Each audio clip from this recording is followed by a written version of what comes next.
Hi everyone, welcome back to Fixit. In this video, we'll show you how to easily install the Microsoft Edge WebView2 Runtime on your Windows computer. We will guide you through the full process step by step to ensure a smooth and successful installation. Please like and subscribe to the channel for more helpful tech videos. First, we need to check your system architecture, so we download the correct file version. Go to your Windows search bar, type System Information, and open the application. Look for the System Type section on the screen to see if your computer is running a 64-bit or a 32-bit operating system. Keep this information in mind for the next step. Now, open any web browser you have on your computer and go to Google. Search for Microsoft Edge WebView2 Runtime and hit Enter.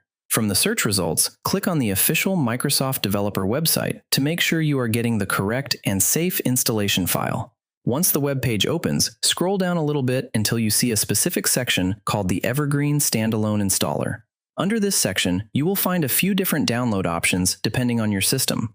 If your computer is 64-bit, choose the 64-bit file, and if your computer is 32-bit, choose the 86 option.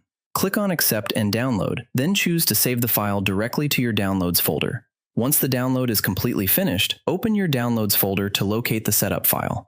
Next, right-click on the setup file and select Run as Administrator from the menu.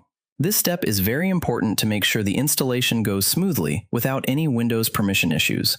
The installation window will now open, so just wait a few moments while WebView2 installs itself automatically in the background. If you happen to get any errors during this installation process, be sure to check out the troubleshooting video linked in the pinned comment. If this video helped you solve the problem, please like the video, subscribe to the channel, and share it with others facing the same issue. Thanks for watching, and see you in the next video.